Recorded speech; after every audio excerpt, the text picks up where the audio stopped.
Une des questions que j'ai posées pour le deuxième livre, qui est le livre qui raconte l'histoire des structures labellisées, une des premières questions que je leur ai posées, c'est: est-ce que vous recommanderiez votre établissement à vos proches? Il y a une vingtaine d'années, quand je posais la question, j'avais souvent des yeux qui partaient par terre en se disant: oh là là, non, même pas pour mes proches. Aujourd'hui, ça change. Et la deuxième question que j'ai posée, c'est: et vous? Est-ce que vous verriez un jour vivre dans l'établissement dans lequel vous travaillez? Ben là aussi, les choses changent. C'est-à-dire que quand on est dans un établissement dont on est fier, avec lequel on se sent bien, dans lequel on se sent bien, avec des équipes qui sont alignées avec nos valeurs, on peut se projeter peut-être dans son grand âge. C'est peut-être possible. Alors pour ça, l'humanitude va structurer toute une démarche. En fait, l'humanitude, souvent, c'est résumé aux techniques qui sont assez spectaculaires et qui permettent d'apaiser les troubles sévères au moment d'y prendre soin. Mais en fait, l'humanitude, c'est un peu plus complexe que cela. L'humanitude s'appuie et défend 3 valeurs: l'autonomie, la citoyenneté et la liberté. Et à partir de ces 3 valeurs, les auteurs de l'humanitude ont déployé 3 grands chapitres. D'abord une philosophie de soi, c'est-à-dire une manière de se poser toujours des questions en permanence, de manière à jamais tomber dans le risque de se dire qu'on sait ou dans le risque de se dire qu'on a la bonne réponse pour l'autre. En fait, la philosophie de l'humanitude, elle va interroger le lien entre les humains. Elle va, interroger la relation d'égalité, de reconnaissance de l'autonomie, de la citoyenneté, de la liberté des 2, celui qui aide et celui qui est aidé. Ben, pour ça, il y a des questions à se poser et on va les voir.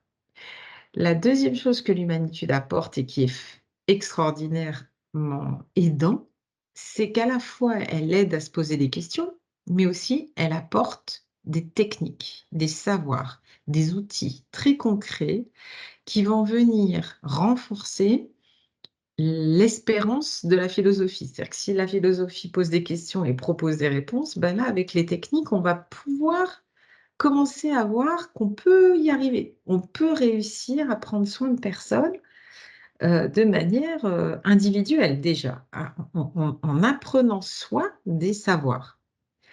Mais sauf que si on est dans un système complexe sur 24 heures, avec des personnes qui vont vivre sur 24 heures, bah, tout seul, on ne va pas y arriver à les accompagner.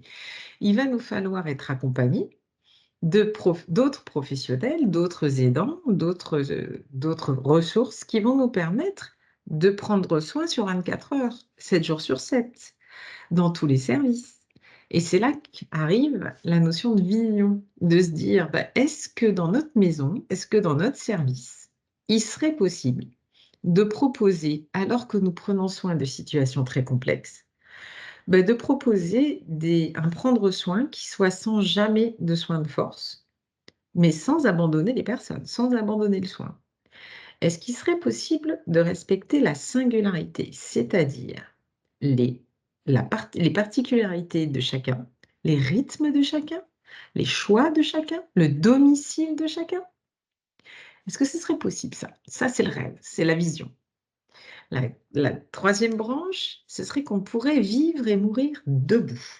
C'est-à-dire que malgré tout, malgré les pathologies compliquées, malgré les polypathologies, on pourrait rester debout 20 minutes minimum par 24 heures et dans ces cas-là, ne jamais devenir grabataire, ne pas enclencher les risques de la grabatisation. C'est-à-dire les escarres, les soins encore plus compliqués, et cetera. Ça, c'est l'enjeu du vivre et mourir debout. Une structure qui respire, une structure qui se questionne, une structure qui avance, bah, c'est une structure ouverte. Et donc, 4e pilier, l'ouverture sur l'extérieur. La capacité à aller dehors et à recevoir. pour justement éviter le risque de huis clos, le risque de prise de pouvoir sur ces situations complexes. Et enfin, dernier principe de l'humanitude, c'est le lieu de vie, lieu d'envie. On peut rajouter un S, un envie, étant donné que tant qu'on est vivant, on a des envies, petites et grandes, mais elles sont là, et elles sont bien là. Donc la philosophie, c'est une boussole éthique qui nous aide à essayer de trouver le meilleur chemin entre les valeurs qu'on affiche et les valeurs et la prise en soin quotidienne que l'on mène. C'est un outil de repérage au milieu des dilemmes, au milieu des difficultés quotidiennes. Et donc, cette philosophie a la chance de pouvoir aussi s'appuyer sur des techniques. Et donc là, on va passer quelque temps à regarder ces techniques que les auteurs de l'humanitude ont rangées dans 4 piliers, 4 grands repères qui nous permettent, nous, en tant qu'humains, de nous reconnaître comme faisant partie de l'espèce humaine. On utilise beaucoup pour ça des exercices, des ateliers, des jeux, des mises en situation. Et une des mises en situation qu'on utilise beaucoup, bah, c'est l'idée, par exemple, d'un d'un extraterrestre qui arriverait sur notre planète. Donc c'est E.T. par exemple.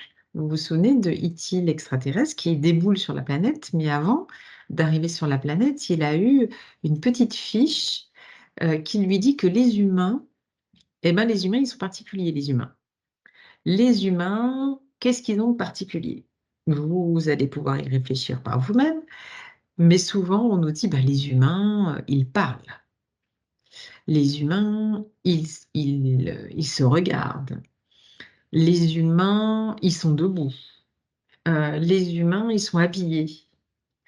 Les humains, ils ont des façons de manger entre eux, de fonctionner entre eux. Ils fonctionnent souvent en groupe, en petits groupes, petits, moyens, gros. Voilà, les humains, ben, ils ont toutes ces caractéristiques-là. Et donc, d'accord. Et E.T., sa soucoupe volante va atterrir sur le toit d'un établissement pour personnes en situation de handicap majeur. Il va descendre de sa soucoupe, il va arriver dans la chambre ou dans le logement de quelqu'un qui est en toute fin de vie, qui est dans un syndrome d'immobilisme, des polyhandicaps majeurs. Et là, il va regarder, il va prendre sa fiche et il va dire, alors, grande particularité de l'humain aussi, il rit. Est-ce que cette personne rit? Est-ce que cette personne ouvre les yeux et nous regarde? Est-ce que cette personne nous parle et nous parle? Est-ce que cette personne nous touche? Est-ce que cet être est debout? Est-ce qu'il interagit avec les autres? Est-ce qu'il est en groupe? Mais en fait, ce qu'on essaye de vous montrer par là, c'est que les principes de l'humanitude, les liens de reconnaissance de l'humanitude peuvent s'effilocher si la situation de santé, si l'environnement, si le regard qu'on porte sur la personne s'effiloche aussi. Et il peut sembler difficile d'être maintenu en humanitude si les autres hommes font pas l'effort d'activer ces 4 piliers fondamentaux qui vont faire qu'on va continuer de sentir et de se reconnaître comme faisant partie de l'espèce humaine. Et les regards, les paroles, les touchés et la verticalité, bah, ce sont des piliers que nous avons déployés depuis la nuit des temps pour aider de nous aider, nous les humains, nos petits, nos moyens, nos grands humains, à faire partie de notre espèce. Et E.T., bah, lui, il voit que là, bah, il y a peut-être certains humains qui n'ont plus eu accès ou pour lesquels il va falloir réactiver tous ces outils.